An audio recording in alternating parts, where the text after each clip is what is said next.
Hello and welcome to Goodnight Flagstaff. I'm Kate Rose, and this is my first time reading tonight. My son Zengan loves Goodnight Flagstaff, so I decided to take a turn. He's here making homemade potato chips. All right, so thank you for tuning into our community story time. You can find a new chapter from one of our favorite family-friendly books at 8 p.m. each weeknight at the Literary Center's YouTube channel and on Crater Radio, the local radio station. The previous chapters replayed on Crater Radio each weeknight about 7:45, just before the new chapter airs. You can also listen to previous Goodnight Flagstaff recordings on YouTube. So we're currently reading from the Chronicles of Narnia by C.S. Lewis, Book 6, The Silver Chair. If you'd like to check out any of the Narnia books to read along with us at home, they're available on the Hoopla app with your Coconino County Library card. Check one out today. Please email us if you'd like to join the team of readers and connect with the community. All ages welcome. Our email is goodnightflagstaff@gmail.com. Last time we read together, the children learned that the Queen of the Underworld wanted to take over the world above. The knight revealed he suffers from a strange affliction that sends him into a frenzy every night, and the only way to control him is a silver chair which binds him during his transformation. The children witness this frenzy but learn this is actually his only moment of sanity. When the knight pleads in the name of Aslan, the children release him and he destroys the chair that bound him. Prince Rilian is free. Chapter 12, The Queen of the Underworld. 2 Earthmen entered, but instead of advancing into the room, they placed themselves one on each side of the door and bowed deeply. They were followed immediately by the last person who anyone had expected or wished to see, the Lady of the Green Kirtle, the Queen of the Underland. She stood dead still in the doorway, and they could see her eyes moving as she took in the whole situation. The 3 strangers, the silver chair destroyed, and the prince free, with his sword in his hand. She turned very white, but Jill thought it was the sort of whiteness that comes over some people's faces, not when they're frightened, but when they're angry. For a moment, the witch fixed her eyes on the prince, and there was murder in them. Then she seemed to change her mind. "Leave us," she said to the 2 Earthmen, "and let none disturb us till I call, on pain of death." The gnomes padded away obediently, and the witch queen shut and locked the door. "How now, my lord prince," she said, "has your nightly fit not yet come upon you? Or is it over so soon? Why stand you here unbound? Who are these aliens, and is it they who have destroyed the chair which was your only safety?" Prince Rilian shivered as she spoke to him, and no wonder. It's not easy to throw off in half an hour an enchantment which has made one a slave for 10 years. Then, speaking with great effort, he said, "Madam, there will be no more need of that chair, and you, who have told me 100 times how deeply you pitied me for the sorceries by which I was bound, will doubtless hear with joy that they are now ended forever. There was, it seems, some small error in your ladyship's way of treating them. These, my true friends, have delivered me, and now in my right mind. And there are 2 things I will say to you. First, as for your ladyship's design of putting me at the head of an army of Earthmen, so that I may break out into the underworld and there, by main force, make myself king over some nation that never did me wrong, murdering all their natural lords, and holding the throne as a bloody and foreign tyrant, now that I know myself, I do utterly abhor and renounce it as plain villainy. And second, I'm the king's son of Narnia, really the only child of Caspian, 10th of that name. Some call Caspian the seafarer. Therefore, madam, it's my purpose, and it's also my duty, to depart suddenly from your highness's court into my own country. Please it you grant me and my friends safe conduct and a guide through your dark realm. Now the witch said nothing at all, but moved gently across the room, always keeping her face and eyes very steadily toward the prince. When she had come to a little ark set in the wall not far from the fireplace, she opened it, and she took first a handful of green powder. This she threw on the fire. It didn't blaze much, but a very sweet and drowsy smell came from it. And all through the conversation that followed, the smell grew stronger and filled the room and made it harder to think. Secondly, she took out a musical instrument rather like a mandolin. She began to play it with her fingers, a steady, monotonous thrumming that you didn't notice after a few minutes. But the less you noticed it, the more it got into your brain and your blood. This also made it hard to think. After she had thrummed for a time, and the sweet smell was now strong, she began speaking in a sweet, quiet voice. Narnia, she said, Narnia. I've often heard your lordship utter that name in your ravings. Dear prince, you're very sick. There's no land called Narnia. There is, though, ma'am, said Puddleglum. You see, I happen to have lived there all my life. Indeed, said the witch. Tell me, I pray, where that country is. Out there, said Puddleglum, stoutly pointing overhead. I don't know exactly where. How? Said the queen with a kind, soft, musical laugh. Is there a country up among the stones and mortar of the roof? No, said Puddleglum, struggling a little to get his breath. It's in Overworld. And what or where, praise this? How do you call it? Overworld?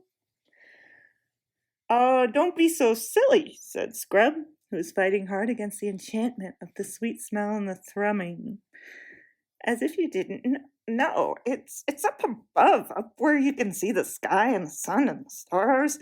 Why, you've been there yourself. We met you there.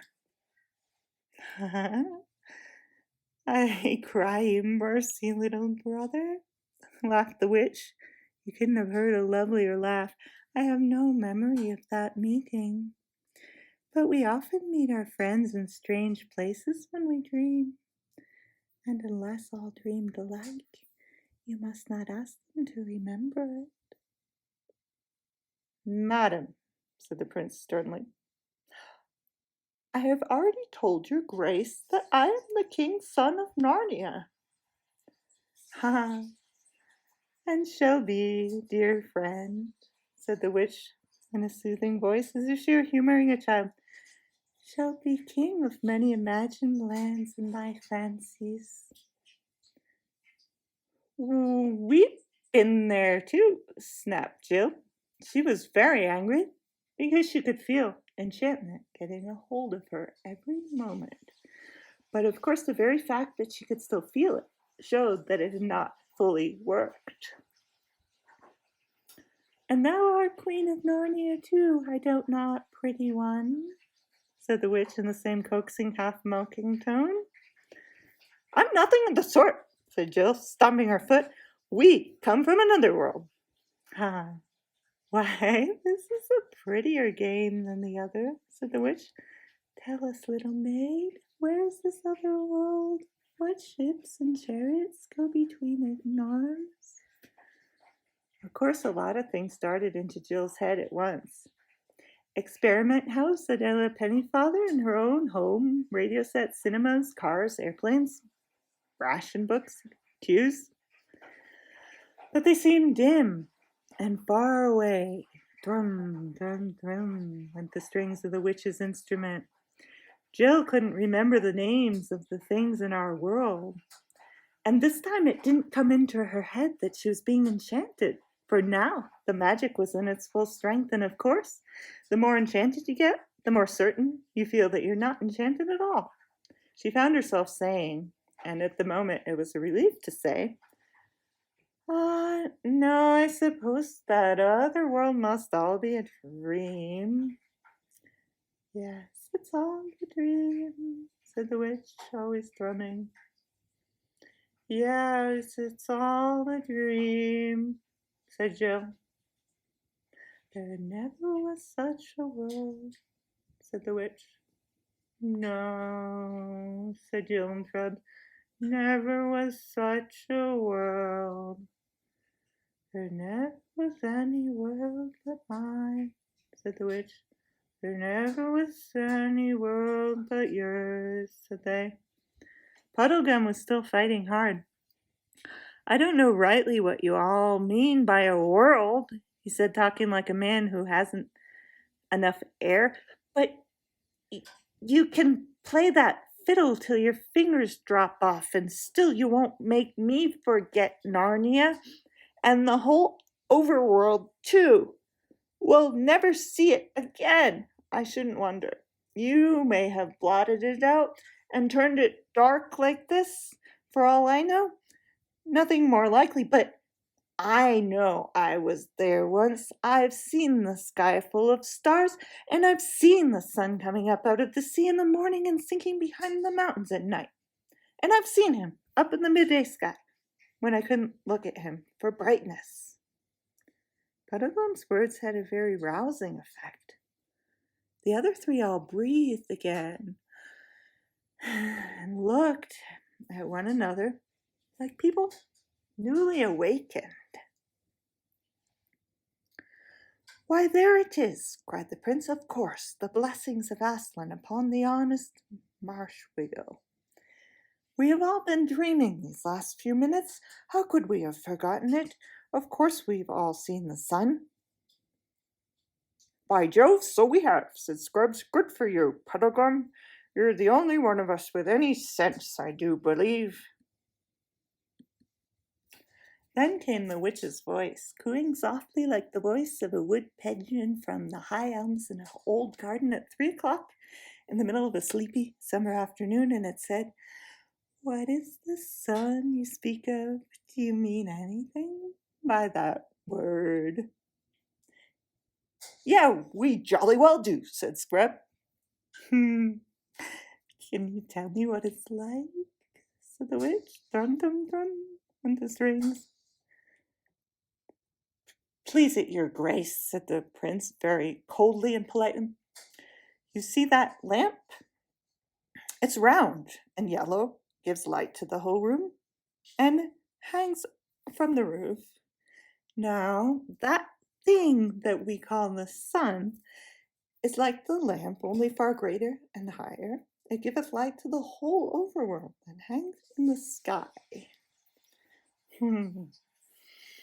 Hang from what, my lord? Asked the witch. And then, while they were all thinking how to answer her, she added with another of her soft silver laughs. You see, when you try to think out clearly what the sun must be, you can't tell me. You can only tell me that it's like a lamp. Your sun is a dream. And there's nothing in that dream that was not copied from the lamp. And the lamp is the real thing. And the sun, it's but a tale, a child's story. Yeah, I see it now, said Jill in a heavy, helpless voice. It must be so. And while she said this, it seemed to her to be very good sense. Slowly and gravely the witch repeated, There is no sun. And they all said nothing. She repeated in a softer and deeper voice, There is no sun. After a pause, and after a struggle in their minds, all 4 of them said together, You're right, there is no sun. It was such a relief to give in and say it. There never was a sun, said the witch. No, there never was a sun, said the prince and the marshwiggle and the children. And for the last minute, Jill had been feeling that there was something she must remember at all cost. And now she did. But it was dreadfully hard to say. She felt as if huge weights were laying on her lips. At last, with an effort that seemed to take all the good out of her, she said, "There's Aslan." "Aslan?" said the witch, quickening ever slightly the pace of her thrumming. "What a pretty name! Oh, what does that mean?" He's the great lion who called us out of our world," said Scrub, "and sent us to the fine Prince Aurelian." "What's a lion?" asked the witch. "Oh, hang it all," said Scrub. "Don't you know? How can we describe it to her? Have you ever seen a cat?" "Surely," said the queen. "I love cats." "Well, a lion is a little bit only like, mind you, a huge cat with a mane. At least it's not like a horse's mane, you know. It's more like a judge's wig, and it's yellow, and it's terrifically strong." The witch shook her head. "I see," she said, "that we shouldn't do no better with your lion, as you call it, than we will with your son. You've seen lambs, and you've imagined a bigger and better lamb than called a son, and now you've seen cats, and now you want a bigger and better cat, and it's called a lion. Well, 'tis a pretty make-believe, though, to say truth, it would suit you all better if you were younger. Hmm. And and look how you can put nothing in your make-believe without copying it from the real world, the world of mine, which is the only world. But even you children are too old for such play. And as for you, my lord prince, that art a man full grown, fie upon you! I'm not ashamed of such toys. Come, all of you, put away these childish tricks. I work for you all in the real world. There is no Narnia. There is no overworld, no sky, no sun, no Aslan, and now to bed all. And let us begin a wiser life tomorrow. But first to bed, sleep, keep sleep, soft pillow, sleep without foolish dreams. The prince and the two children were standing with their heads hung down, their cheeks flushed, their eyes half closed, the strength all gone from them, the enchantment almost complete. But Puddleglum, desperately gathering in his strength, walked over to the fire. He did a very brave thing. He knew it would hurt him quite as much as it would hurt a human, for his feet, which were bare, were webbed and hard and cold-blooded like a duck's, but he knew it would hurt him badly enough, and so he did it. With his bare feet, he stomped on the fire, grinding a large part of it into ashes on the flat hearth, and three things happened at once. First, the sweet heavy smell grew much less, for through the whole fire had not been put out. A good bit of it had been put out, and what remained smelled very largely of burnt marshwiggle, which is not at all an enchanting smell. This instantly made everyone's brain far clearer. The prince and the children held up their heads again and opened their eyes.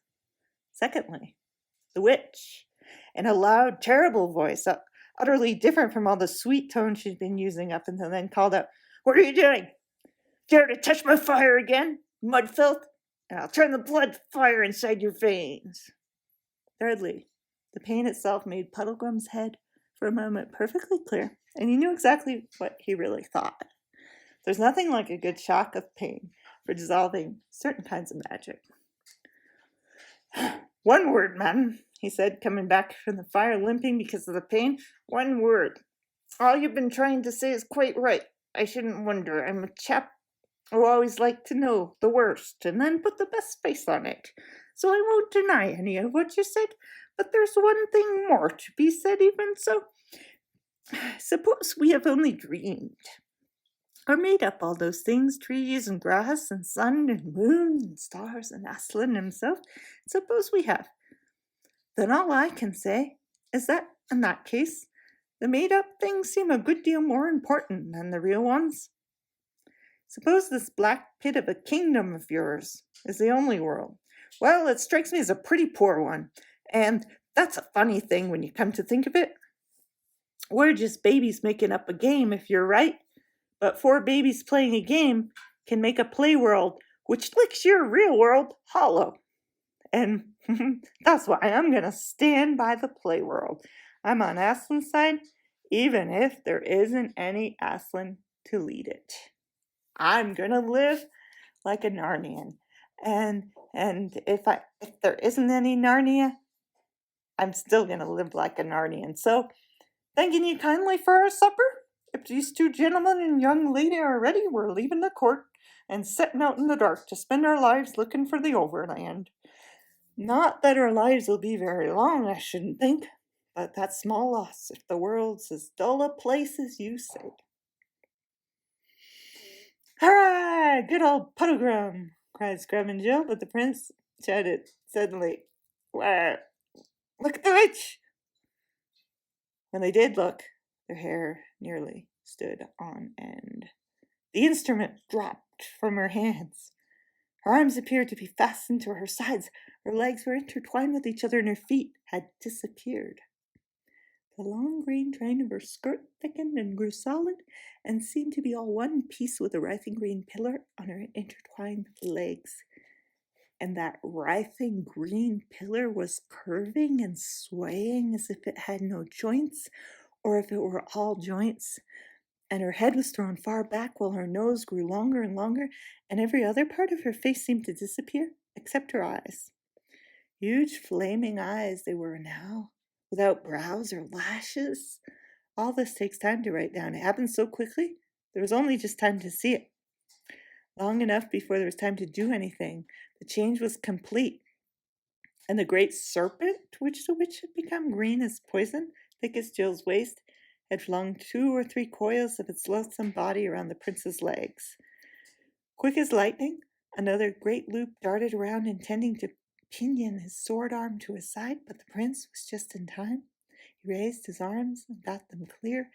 The living knot closed only round his chest, ready to crack his ribs like firewood, when it drew tight. The prince caught the creature's neck in his left hand, trying to squeeze it till it choked. This held its face, if you could call it a face, about 5 inches from his own. The forked tongue flickered horribly in and out, but could not reach him. With his right hand, he drew back his sword for the strongest blow he could give. Meanwhile, Scrub and Pendlegram had drawn their weapons and rushed to his aid. All 3 blows fell at once. Scrub's, which didn't even pierce the scales and did no good, on the body of the snake below the prince's hand, but the prince's own blow and Puddlegram's both at its neck. Even that didn't quite kill it. It began to loosen its hold on Rillian's legs and chest. With repeated blows, they hacked off its head.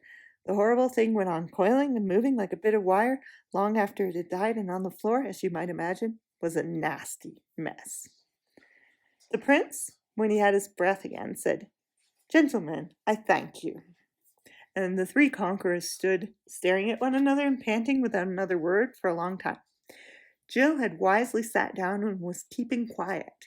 She was saying to herself, "I do hope I don't faint or blub or do anything idiotic." "My royal mother is avenged," said Rillian presently.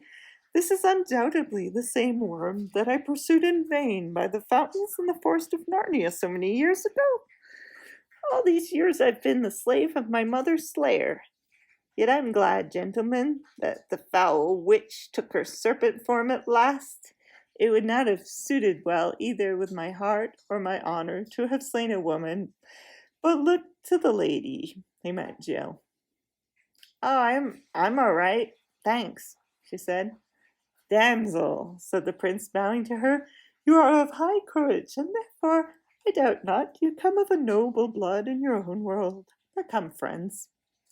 Here is some wine left. Let us refresh ourselves and each pledge his fellows. After that, to our plans." "A jolly good idea, sir," said Scrubs. And that's the end of chapter 12. Thank you.